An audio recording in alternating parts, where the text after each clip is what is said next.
A esmagadora maioria dos habitantes do nosso planeta aceita alguma forma de religião. Já há alguns milhões que, se arguídos, responderão que não praticam absolutamente nenhum tipo de religião. Mas a grande maioria, a esmagadora maioria da população mundial aceita e diz praticar alguma forma religiosa. E aqui nós temos um leque enorme de diferenças, desde aqueles que são fanáticos, hoje em dia usa-se muito a expressão fundamentalistas, não sei se é a melhor palavra, até aqueles que, apesar de defenderem que seguem algum tipo de religião, se apresentam como não praticantes. Mas a vida religiosa, ou a forma de encarar a religião na vida, na verdade é bastante importante. Ela é mesmo determinante, segundo a palavra de Deus. Se algumas religiões são impostas, como, por exemplo, o fundamentalismo islâmico que assistimos a hoje, outras são muito mais suaves. O cristianismo, segundo a Bíblia, é apresentado como um convite da parte do Senhor. Mas uma vez aceito este convite, a vida cristã não pode ser vivida de qualquer maneira. O cristianismo bíblico não aceita, não permite qualquer tipo de vida. O cristianismo, segundo Jesus, exige a vida inteira um compromisso e um envolvimento total com todos os aspectos do cotidiano. Como é que vivemos esse cristianismo? Na região da Galácia, atualmente Turquia, Paulo plantou diversas igrejas. E com o tempo, estas igrejas começaram a mostrar, na sua prática, na sua forma de viver a vida, duas maneiras diferentes de ver e de praticar a vida cristã. Havia duas influências principais sobre as igrejas da Galácia. Uma influência tinha vindo de Jerusalém. Eram mestres judeus, conhecidos como judaizantes, que procuravam dizer aos crentes da Galácia como viver a vida cristã. A segunda influência era a fortíssima pressão da vida pagã que dominava a cultura greco-romana da época, e os crentes da Galácia estavam sob esta pressão e viviam, de alguma maneira, pressionados de um lado e do outro. As duas posições, por incrível que pareça, eram defendidas com argumentos teológicos e bíblicos. E Paulo escreve uma carta, um bocadinho dura essa carta, para lidar com estas duas posições, para tentar mostrar a estes crentes os seus erros, ajudá-los a se corrigirem e também com isto nos ajudar a nós a entender a forma correta de viver a vida cristã. Durante várias semanas, nós gastamos tempo olhando para o texto da carta de Paulo aos Gálatas.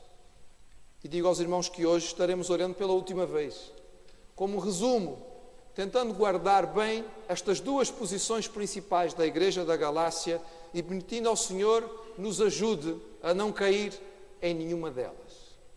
A primeira delas nós poderíamos resumir com aquilo que encontramos nos versículos da carta aos Gálatas, capítulo 3, de 1 a 5. Gálatas 3, de 1 a 5. Palavras duras do apóstolo Paulo, talvez um pouco surpreendentes para outras cartas que nós encontramos dele, em que ele é tão amoroso para com os crentes a quem escreve.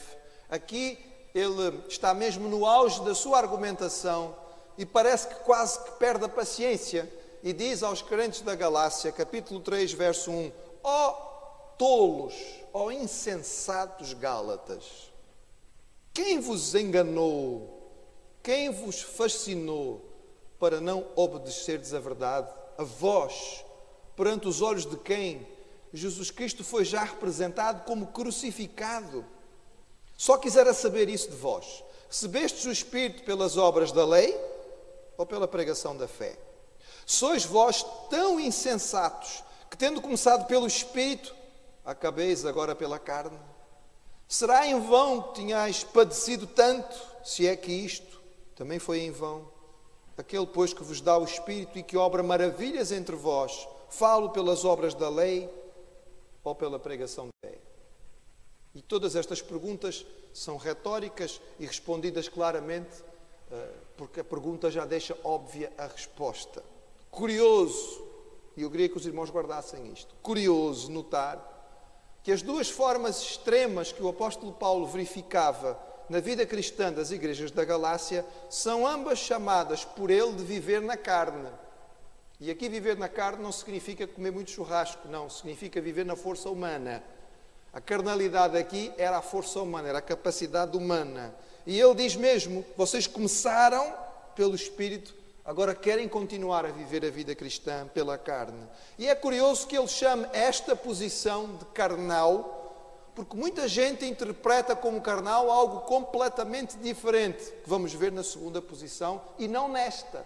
Porque estes indivíduos a quem Paulo está a escrever são profundamente religiosos. Porque a primeira forma que Paulo condena de erro na vida cristã da igreja da Galácia era o legalismo. Estes judeus que tinham vindo de Jerusalém tinham trazido as regras e as leis da religião judaica para dentro da igreja cristã.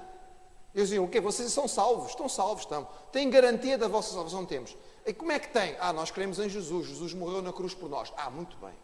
Jesus era o Messias. Excelente. Muito bem. Vocês estão salvos. Mas espera aí. Antes de saber se vocês estão mesmo salvos, quero só saber uma coisa. Estão a guardar o sábado, certo? Guardar o sábado. Foram circuncidados, não é? Circuncidados. Estão a cumprir as festas tradicionais. Desculpa lá, não fazemos nada disto. Não fazem isto. E vocês acham que estão salvos? Não perceberam. Quer dizer, Jesus é muito bom. O que ele fez é extraordinário. Mas vocês têm que cumprir a lei. Se não cumprirem a lei, nada feito. Acham que Deus vai vos aceitar sem que cumpram todas as regrinhas que foram estabelecidas? E lá vinham eles com as suas muitas regras, com os seus muitos costumes, com todas as suas tradições, e de tal maneira eram persuasivos. E o seu ar de superioridade e de santidade parece que transpirava uma espiritualidade tão grande que muitos crentes das igrejas da Galácia começaram a aceitar este ensino. Começaram a viver não mais livres, mas preocupados com o cumprimento de regras, tradições, observando o calendário de festas que a religião judaica tinha, procurando a circuncisão e se submetendo ao capricho dos novos líderes. Paulo combate esta posição de forma enérgica. Nós vimos aqui ao longo de várias semanas como Paulo utiliza vários argumentos para mostrar àqueles crentes que a salvação vem única e exclusivamente pela fé na obra de Jesus. E que as obras da lei, o tentar cumprir regras para buscar a salvação, é inútil. Ninguém pode ser salvo pela lei. Paulo enfatiza que viver preso ao legalismo era cair na carne, na força própria, era ficar afastado do Senhor, porque não era a maneira correta de viver a vida cristã. Era prender-se a tradições, costumes humanos. Era um cristianismo que acabava por levar a divisões, fraturas na igreja, entre aqueles que se achavam mais espirituais e aqueles que, na verdade, se achavam menos espirituais. E isso era feito baseado na classificação daquilo que as pessoas faziam. Faziam isto, faziam aquilo outro, são muito espirituais. Se não as faziam, então estes não prestam, não têm a vida com Deus. Mas, irmãos, a vida com Deus e, sobretudo, o ministério do Senhor na igreja não pode ser produzido pelas nossas forças. Não há como replicar aquilo que só Deus pode fazer. Não há como replicar aquilo que só Deus pode fazer. É claro que nós temos que nos envolver. É claro que nós temos que nos dedicar ao trabalho na causa do Senhor. Mas a orientação para o trabalho e a capacitação para o trabalho tem que vir do Espírito Santo, ou senão vamos cair apenas em regras, costumes e tradições. A forma de viver a vida cristã que as igrejas da Galácia tinham aceitado era uma forma que tinha a ver essencialmente com o externo, com aquilo que se podia ver. Era um cristianismo marcado por formas e criticava todos os outros que não seguiam a mesma forma. Olha, a maneira certa de fazer o culto é assim. A maneira certa de adorar é esta. A maneira certa de fazer este ritual é este. E quem não fizesse exatamente da mesma maneira estaria afastado. Nesta linha de pensamento, irmãos, as igrejas iam ser formadas fotocópias umas das outras. E os cristãos seriam fotocópias, não de Jesus, mas de algum modelo de igreja, de algum modelo eclesiástico, de algum modelo de denominação. Pode não parecer à partida que esta forma de viver seja na carne, mas na verdade é. Porque a carne na Bíblia representa a força humana, a capacidade de fazer as coisas na nossa própria força. Mas, irmãos, a Bíblia nos diz claramente que as coisas de Deus têm que ser feitas no tempo de Deus. E têm que ser feitas do jeito de Deus. E têm que ser feitas pelas pessoas que Deus escolhe. E essa é a grande diferença. Há muitas coisas boas que podem ser feitas pelo homem na capacidade humana, sem a necessidade nenhuma da ação do Espírito Santo ou de Deus. Muitas, irmãos, muitas. Os irmãos provavelmente quando chegarem a casa logo mais vão assistir o telejornal e é provável que hoje assistam, como nos outros dias, sobre as informações da epidemia de ébola em África. E os irmãos vão ver imagens de organizações não governamentais que estão lá no terreno a lutar para tentar restringir o desenvolvimento desta epidemia. São organizações humanas, irmãos. Não estão ali a pedir ajuda nenhuma a Deus. Estão a fazer um excelente trabalho. Estão a fazer um trabalho sacrificial. Estão a fazer um trabalho digno de valor. Mas não estão a fazer um ministério cristão. Não estão a desenvolver um ministério de Deus. Podem estar a fazer algo muito importante e estão, levando provavelmente alívio a muitas pessoas, mas estão a trabalhar na força humana. E não estamos a dizer que o seu trabalho não tem valor. O que estamos a dizer é que na Igreja de Deus é possível alguém trabalhar só na força humana. E se isso acontecer, irmãos, o trabalho não vai longe. Talvez fique fácil nós percebermos isto. Quando lembramos daquela palavra que o Senhor Jesus Cristo disse, e Ele ensinou isso de forma direta, são palavras do próprio Jesus. Ele disse naquele dia, e esse dia era o dia do julgamento final, Ele disse naquele dia, alguns vão chegar a mim e vão dizer, Senhor, em Teu nome nós profetizamos, em Teu nome nós fizemos milagres, em Teu nome nós expulsamos demónios, fizemos coisas grandiosas em Teu nome. E Ele disse, e foi Jesus que disse, que naquela ocasião o Senhor vai dizer a muitos destes, apartai-vos de mim, não sei quem vocês são, não vos conheço, vocês não têm praticado aquilo que era a minha vontade. Atenção, irmãos, estamos a falar das palavras do Senhor Jesus, a respeito de pessoas que teoricamente profetizaram e fizeram milagres em seu nome, mas não estavam a trabalhar por Deus, porque não estavam a trabalhar na sua força. Meus irmãos, guardemos isto. Ministério verdadeiro que nós podemos aqui realizar para o Senhor é aquilo que Deus faz, não aquilo que nós fazemos. É claro que Ele nos vai usar a nós, mas quando olharmos para o resultado final, nós claramente veremos e diremos, bem, não foi feito pela minha força. Eu não teria capacidade de fazer isto. Agora, se você conseguir olhar e dizer, bem, isto tem a minha cara, então provavelmente estava a trabalhar na carne. Dizem que um dos grandes pregadores do Evangelho, Charles Spurgeon, uma vez saía do templo onde ele pregava e encontrou logo à saída um bêbado. E este bêbado continuava bêbado. E o bêbado aproximou-se dele, ainda alegre da sua bebedeira, e reconheceu o pregador e disse, eu fui outro dia à sua igreja. E você me converteu. E ele abanou a cabeça e disse, certamente o trabalho foi feito por mim. Com o resultado que está à vista, o trabalho foi todo meu, não foi do Senhor. De uma forma, talvez, brincalhona, Spurgeon estava a reconhecer uma verdade.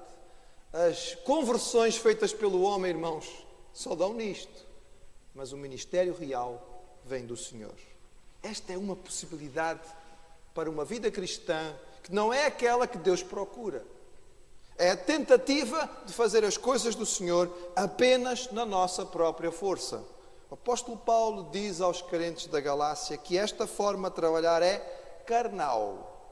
E ele chama a atenção dos crentes daquela igreja e diz, vocês começaram bem, começaram pelo Espírito, não caiam agora na carne, mas continuem a viver pelo Senhor. Mas havia uma segunda forma de interpretar a vida cristã, oposta a esta, e que Paulo também chamou de carnal, e nós podemos encontrá-lo no capítulo 5, um bocadinho à frente de onde os irmãos estão, em Gálatas capítulo 5, ele fala a este outro grupo de crentes que estava nas igrejas da Galácia, a partir do verso 13. Ele diz, porque vós, irmãos, fostes chamados à liberdade, não useis então da liberdade para dar ocasião à carne, mas servi-vos uns aos outros pelo amor. Porque toda a lei se cumpre numa só palavra, nesta amarás o teu próximo como a ti mesmo. Vós, porém, vos mordeis e devorais uns aos outros, vede não vos consumais também uns aos outros. Digo, porém, andai em espírito e não cumprireis a concupiscência da carne. Porque a carne cobiça contra o espírito contra a carne, e estes opõem-se um ao outro para que não façais o que quereis. Mas se sois guiados pelo Espírito, não estáis debaixo da lei, porque as obras da carne são manifestas, as quais são prostituição, impureza, lascívia, idolatria, feitiçaria, inimizades, porfias, emulações, iras, pelejas, dissensões, heresias, invejas, homicídios, bebedices, glutonarias e coisas semelhantes a estas, acerca das quais vos declaro, como já antes vos disse, que os que cometem tais coisas não herdarão o reino de Deus. Este era o segundo tipo de carnalidade, já mais fácil de entender por nós. Era uma outra forma de pessoas que viviam aquilo que chamavam a vida cristã nas igrejas da Galácia. Porque Paulo não está a escrever para pessoas do mundo, está a escrever para as pessoas que estavam dentro da igreja. E o raciocínio destes indivíduos era até lógico, de uma forma maligna. Irmãos, não se esqueçam que o diabo conhece muito bem a Bíblia. Conhece melhor que o irmão.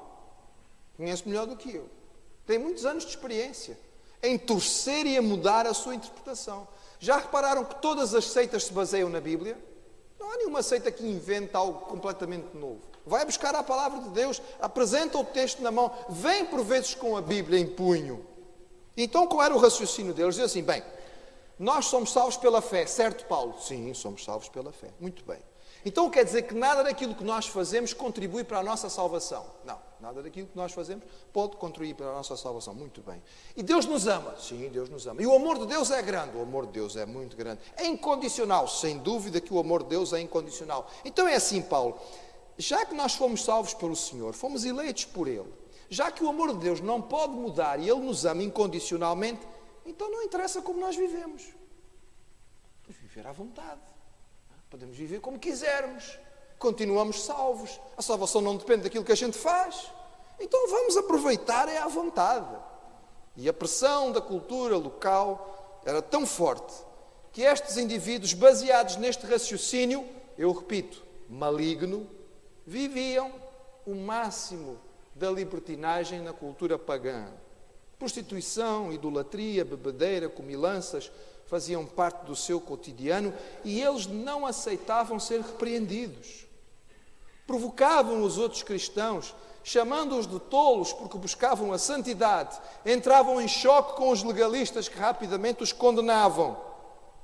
Estes chamados cristãos davam um testemunho que prejudicava a igreja, que destruía a capacidade da igreja de difundir a fé.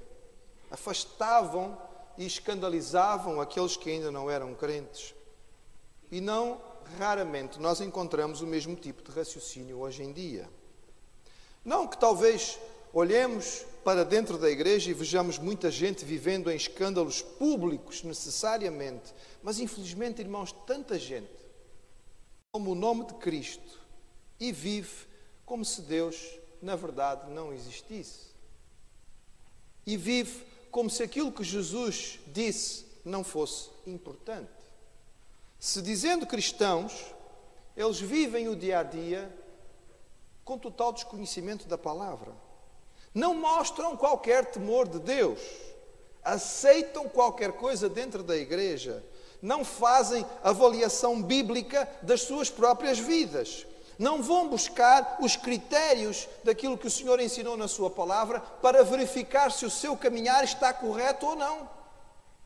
Simplesmente deixam a vida correr.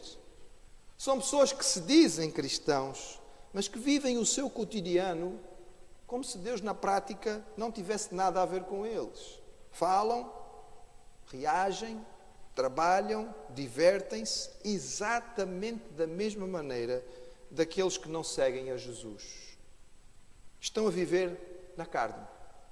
Estão a semear na carne.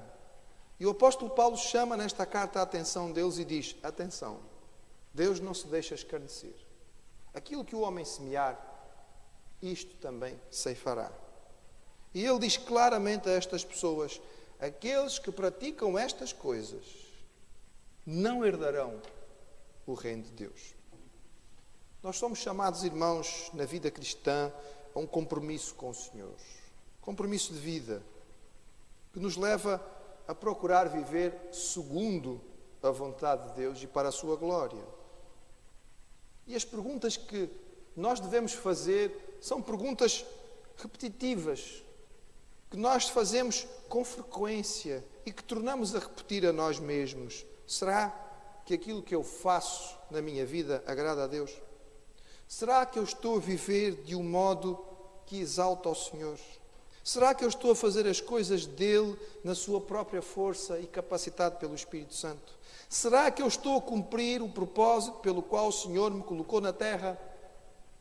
Interessante, irmãos, que às vezes nós repetimos muitas vezes isto e parece que nem sempre é tão claro. Ainda hoje de manhã, uma irmã me abordou e perguntou-me de forma muito clara: pastor, é capaz de me responder rapidamente? Só isto é tão simples, mas é uma resposta rápida. Eu achei curioso porque ela simplesmente fez-me uma das perguntas mais importantes da filosofia humana, uma das perguntas existenciais mais repetidas na história da humanidade. E ela queria que o pastor lhe desse uma resposta rápida e concisa ali na porta da igreja, enquanto as pessoas estavam na bicha à espera. O que é que estamos aqui a fazer? Qual é o propósito da nossa vida? E eu pensei comigo mesmo, não, alguém que já tem anos de igreja deveria saber responder isto com facilidade. Deveria saber responder isto com segurança. A Bíblia nos diz, irmãos, que nós fomos criados à imagem e semelhança de Deus. E fomos criados para ser reflexos da sua glória neste local, neste espaço da criação. A Bíblia nos diz que nós perdemos esta capacidade por causa do pecado. O pecado, como sujeira, embaçou, sujou todo o espelho que nós seríamos, e mesmo que o reflexo venha, não há como mostrá-lo. Mas o Senhor Jesus veio para tirar o nosso pecado. E ao morrer na cruz, Ele limpa a nossa vida. É por isso que somos chamados de santos, não porque sejamos perfeitos, mas porque o Senhor fez uma obra de limpeza em nós, para voltar a refletir a glória de Deus. Mas o irmão não consegue refletir toda a glória de Deus. Deus é infinito, é tão grande, é extraordinário. Só conseguimos refletir uma parte. Tem a ver com a capacitação que Ele nos deu. Os seus dons, os seus talentos, a sua capacidade de refletir a glória de Deus, única, exclusiva, porque mais ninguém tem a combinação que você tem.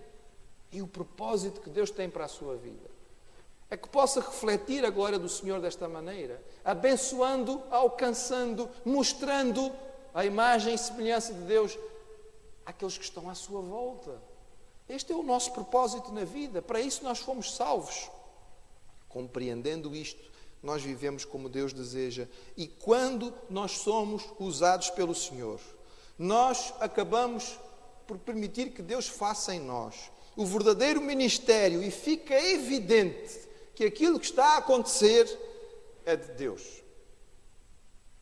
E Deus pode usar qualquer instrumento, mesmo aquele mais insignificante. O irmão já ouviu falar sobre sarças. A sarça é um vegetal simples do deserto. Não tem beleza. Não serve para decoração. Bem, hoje em dia, na pintura moderna, não é? E nas coisas modernas, tudo serve para decoração. Mas, pensando de forma um pouco mais clássica, ninguém pega uma sarça para pôr no meio da sala. Olha que linda sarça que eu tenho aqui. Tão bonita, não é? Não é propriamente uma coisa bonita para decorar. Ninguém se protege do sol por baixo de uma sarça. Para já, porque ela é um arbusto, não dá muito jeito. E segundo, porque ela não dá sombra praticamente nenhuma. Não serve para nada, irmãos. Não serve para nada. Mas houve um dia que Deus quis chamar a atenção do seu servo. E a sua presença se fez sentir numa sarça. E o que aconteceu, irmãos, foi que naquela sarça se manifestou algo que não era natural. E qualquer pessoa que olhasse, como no caso de Moisés, olhou e disse: isto não é natural. O que está a acontecer aqui não é comum. Esta sarça arde, mas não queima. Eu tenho que ver isto.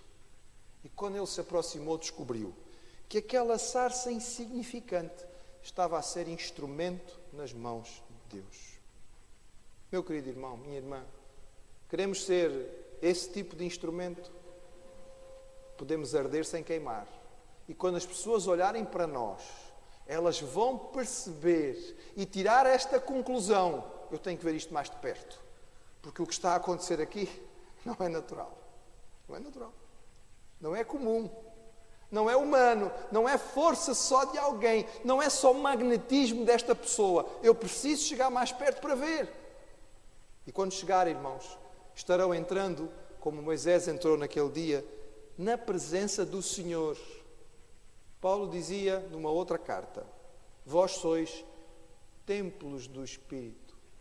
E a expressão que ele usa, irmãos, era a expressão usada para o Santo dos Santos, aquele espaço mais interno do santuário onde Deus manifestava a sua presença, o local onde mais ninguém podia entrar, mas que a partir da cruz foi aberto a todos. Você, em Cristo, é um santo dos santos ambulante. Aonde quer que vá, pode levar e manifestar a presença da glória do Senhor. Fica assustado com isto? Ainda bem. Eu fico feliz se você ficar um bocadinho assustado, porque assusta um pouco. Mas, por outro lado, deve-nos trazer uma expectativa. Senhor, eu quero ter esta experiência, eu quero viver isto, eu quero manifestar a Tua glória. E se isso é possível, segundo a Tua palavra, então que aconteça comigo. Não, irmãos, é de crentes assim que o mundo precisa. Porque na força da carne nós não vamos longe. Mas na força do Espírito e na vida do Espírito, nós podemos ser instrumentos da glória e da graça do Senhor. Como viver o cristianismo? Paulo repreendeu os crentes da Galácia por terem caído nestes extremos e os ensinou que eles deviam viver manifestando o fruto do Espírito. Porque quando nós permitimos que o Senhor atue em nós, então aí a nossa vida será uma manifestação do amor, da alegria, da paz, da longanimidade, da benignidade, da bondade, da fé, da mansidão e da temperança. Que aonde quer que estejamos, o Senhor possa nos usar desta maneira e que as pessoas, ao olharem para nós, possam perceber que há ali manifestação de algo que não é apenas humano, mas que Deus está a agir. Amém.